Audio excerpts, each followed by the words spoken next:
नमस्ते, मेरा नाम डॉक्टर प्रज्ञा जोशी है। मैं एक एलर्जी और दमा की स्पेशलिस्ट हूँ। तो आज हम जानकारी लेंगे दमा के बारे में। तो दमा क्या है? दमा एक एलर्जिक बीमारी है जिसमें किसी चीज़ के एलर्जी के वजह से सांस के नली पे सूजन आती है। अभी एलर्जी क्या चीज़ है? तो एलर्जिन के वजह से हो सकती है। एलर्जिन अलग अलग तरीके के हो सकते हैं। किसी को धूल मिट्टी में जंतु रहते हैं जिसको हाउस डस्ट माइट बोलते हैं, उसकी एलर्जी हो सकती है।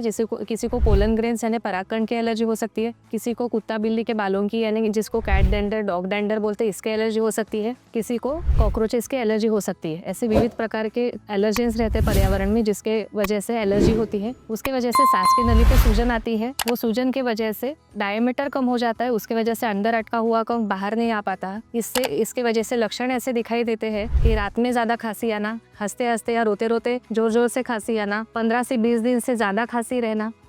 तो इसके वजह से ये लक्षण दिखाई देते हैं। ये लक्षणों की वजह से रात में नींद बराबर ना होना, दूसरे दिन चिड़चिड़ापन बढ़ना, बच्चों का पढ़ाई में या बड़े लोगों का काम में ध्यान न लगना, ये सब लक्षण दिखाई देते हैं। इसका इलाज बहुत सिंपल तरीके से हो सकता है, इसलिए किसी को भी ये लक्षण दिखाई दे तो अपने डॉक्टर को कंसल्ट कर सकते हैं। अभी हम ट्रीटमेंट के बारे में जानकारी लेंगे। ट्रीटमेंट 2 तरीके की रहती है, एक है फार्मेकोलॉजिकल ट्रीटमेंट और एक रहती है इम्यूनोथेरेपी। फार्मेकोलॉजिकल ट्रीटमेंट में भी हम इनहेलर्स देते हैं। इसमें 2 तरीके के इनहेलर्स आते हैं, एक है कंट्रोलर थेरेपी, एक है रिलीवर थेरेपी। कंट्रोलर थेरेपी का काम रहता है कि सांस की नली पे आई हुई सूजन कम करना। ये कंट्रोलर थेरेपी 1 महीना से 3 महीना लेना जरूरी रहता है जिससे पेशेंट के लक्षण ज़्यादा से ज़्यादा कम हो जाए। रिलीवर थेरेपी जिसको बोलते हैं, इसमें हम लोग डायमीटर छोटा हुआ है उसका डायमीटर बढ़ाने का काम करता है। इसकी एक्शन बस 4 से 6 घंटा रहती है। ये तब लेना है जब पेशेंट को बार बार जोर जोर से खांसी आ रही है या छाती से सीटी जैसी आवाज़ आ रही है या दम लग रहा है, रिलीवर थेरेपी दी जाती है।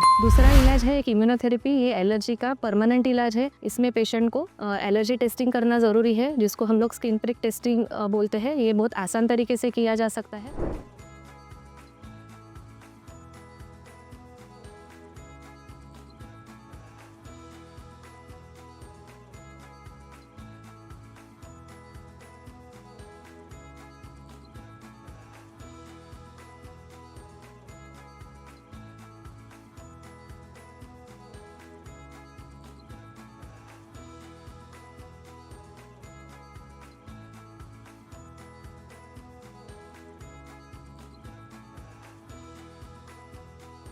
स्किन प्रिक टेस्टिंग के बाद हम लोगों को पता चलता है कि पेशेंट को किस चीज़ से एलर्जी है और उसके हिसाब से इम्यूनोथेरेपी दी जाती है। अभी दमा के पेशेंट की ट्रीटमेंट जो है वो पेशेंट के उम्र के हिसाब से, उसके लक्षण के हिसाब से और लक्षण की तीव्रता के हिसाब से डिसाइड की जाती है। इसके लिए आपके आजू बाजू में या आपके फैमिली मेम्बर्स के किसी में या आपके बच्चों में ऐसे किसी को लक्षण दिख रहे हैं जिसको रात में ज़्यादा खांसी आ रही है और दिन में बच्चा या पेशेंट एकदम ठीक है, छाती से सीटी जैसी आवाज़ आ रही है, चलते चलते दम लग रहा है, तो तुरंत अपने डॉक्टर को कंसल्ट करिए। क्योंकि जैसे मैंने बोला, दमा का जो इलाज है बहुत आसान तरीके से हो सकता है और इससे क्वालिटी ऑफ लाइफ बहुत इंप्रूव हो जाती है। जैसे हम लोगों ने बात की एलर्जेंस की, दूसरा एक रहता है ट्रिगर फैक्टर्स। जैसे एलर्जेंस की वजह से सांस की नली पे सूजन आती है, वैसे ही ट्रिगर फैक्टर बोलते हैं जैसे वायरल इन्फेक्शन होना या ठंडे मौसम में जाना या ठंडा खाने की वजह से या स्मोक एक्सपोजर यानी चूल्हा, सिगरेट स्मोक या धूप या अगरबत्ती का स्मोक, इसके वजह से सांस की नली का डायमीटर जो ऑलरेडी कम हो चुका है वो और कम हो जाता है। इसके वजह से हम लोग जिसको बोलते हैं एग्जैसर्बेशन ऑफ अस्थमा यानी दमा के पेशेंट के जो लक्षण है उसकी तीव्रता और बढ़ जाती है। तो ये बहुत ज़रूरी है कि ट्रीटमेंट के अलावा में ये ट्रिगर फैक्टर्स जो है इसको भी अवॉइड करना बहुत ज़रूरी रहता है।